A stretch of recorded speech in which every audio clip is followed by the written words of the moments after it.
Today, guys, I'm going to be sharing my top 5 tips that I guarantee will help you get to Diamond.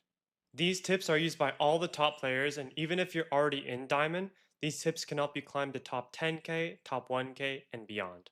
Really quickly though, as a prerequisite, you guys need to be using the Spirit Empress. She's the better hero, and all of these tips assume you're using her. Okay guys, so my first tip is to always try and get goblins early game.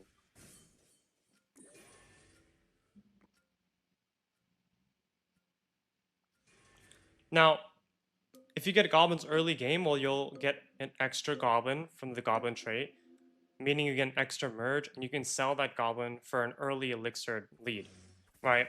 Now, the reason this is so important early game is because early game, any elixir you get matters, right? So you can usually start farming, or you can start building your comp earlier if you get that extra early elixir lead.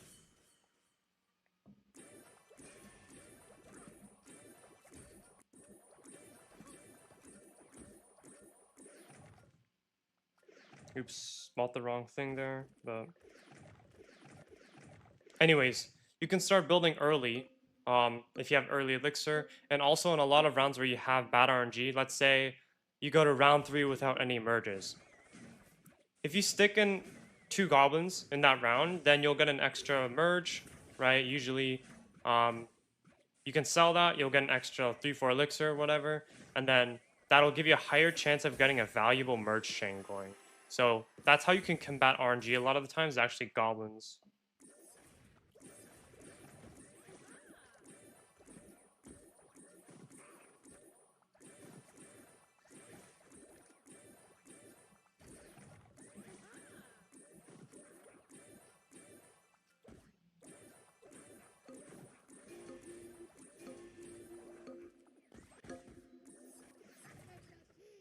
Okay.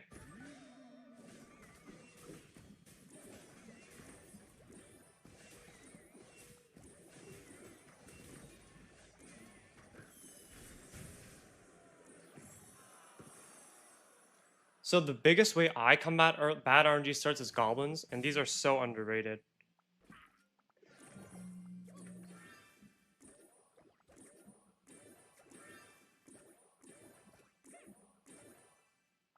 This is so underrated because, you know, goblins equals free elixir, and a lot of people complain about those bad RNG starts, and the reason I don't get those as often is solely because I take goblins in rounds where I need them the most. Now, my number 2 tip for you guys is to always sell your early 2 stars. Now, what a lot of people do is when they get a 2-star that they want to have in their comp. Let's say they're going Clan Avengers and they get like a 2-star bandit early, like round 2, let's say. What a lot of people do is they'll actually keep that. And the reason that's bad is because if you're playing the Spirit Empress, you want to maximize the number of merges you get to maximize the elixir you get. Now, if you sell, you get more elixir, you can get more merges, right?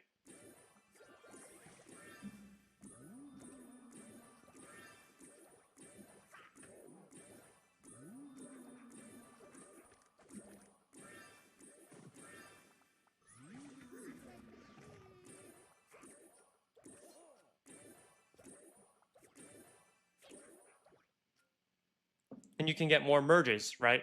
Because think about it, if you keep selling after you merge, you get more elixir, giving you more chances to get merges, allowing you to farm elixir that way.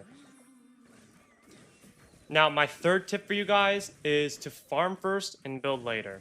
Okay, this is kind of piggybacking off that same, it's kind of related, but you want to farm elixir first before you build, because think about it, if you're just taking all the cards early on, then you're not selling them, you're not actually building elixir.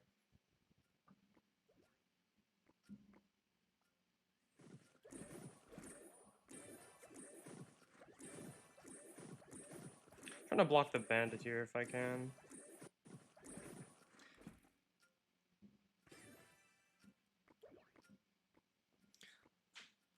So if you're not building elixir, well, then you're just going to be holding on to those 1-star copies, let's say, and that's not going to be very valuable to you. You know what I mean?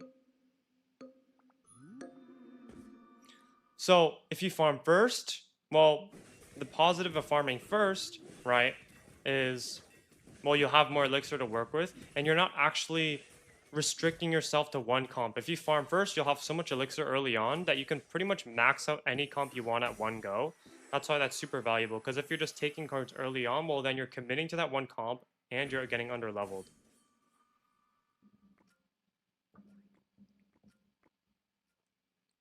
So what you should do in that scenario, let's say you got a 2-star bandit to round 2. Instead of saying, okay, I'm going to commit to this clan Avenger comp, what you should do is you should sell that bandit, keep merging and selling, building elixir. And then in round 3, let's say, check all your opponents, see what comps are not taken, and then go for that one. Because in that case, you'll actually be able to level it up. Now, guys,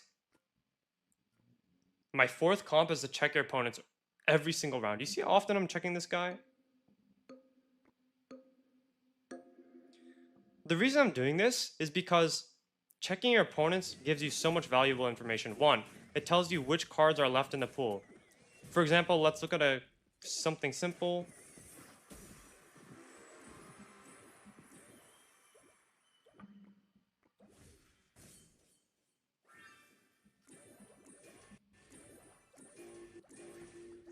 Trying to get the bandit here if possible. If not, it's fine.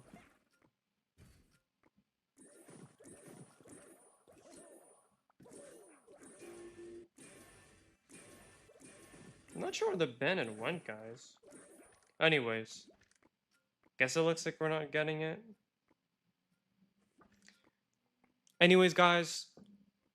I don't know why I'm not getting the bandit. Some weird stuff has been happening lately. But look. Looking at my opponent tells me multiple things. Again, the cards that are in the pool. Look, he has a 3-star queen, so I know there's no more queens. 3-star Mega Knight, I know there's no more Mega Knights. So it tells you what's left in the pool. And it also tells you the placements. Very important. Okay.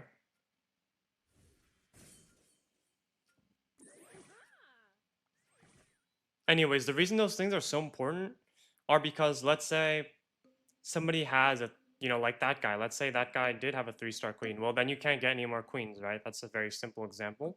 But going to a more realistic example, let's say round 3, you check your opponent. Somebody has a 2-star queen and you have no queens. Should you go for a clan? No, because he's already outpacing you and you're not going to get as many queens, right? And you're late. So because that tells you what's left in the pool, it tells you what comp you should go for, right?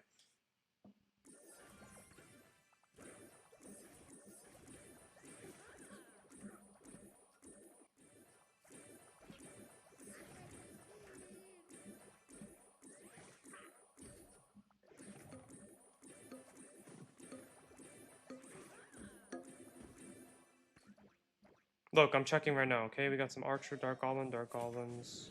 Okay, well, I'm gonna go for the Queen build here. Why? Because I checked. They had Dark Goblins, Archers, that's Rangers. That guy had Throwers, so I'm gonna go Queen, right? Because that's not taken. Valuable information like that. It's my low battery.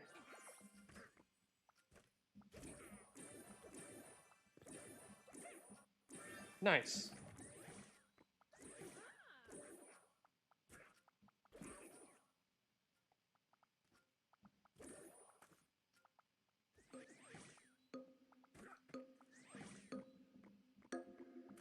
Okay. See? How do we get the 3-star bandit? Because I saw that nobody else was running the Clan Avengers comp, so I know that none of those were likely taken. That's how you should use that information. Also, placements, as I mentioned earlier, I was facing Rangers, right? That's why I put Queen above. You need to counter their placements, and you do that by checking your opponents very often.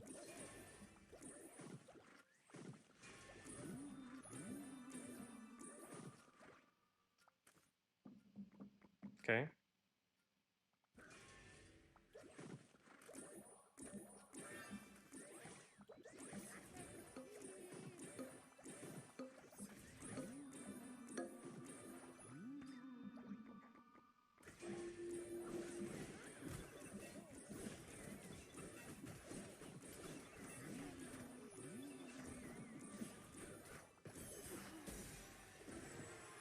Okay.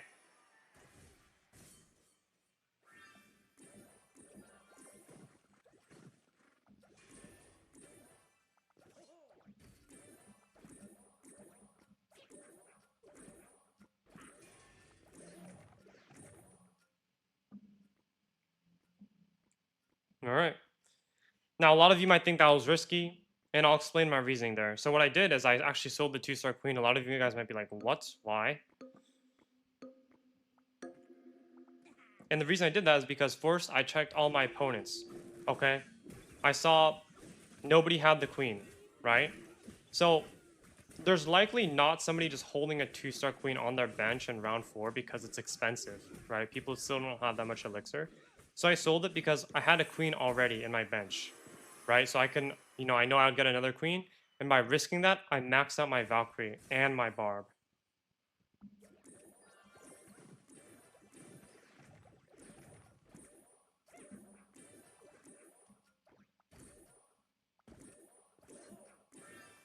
What's he run?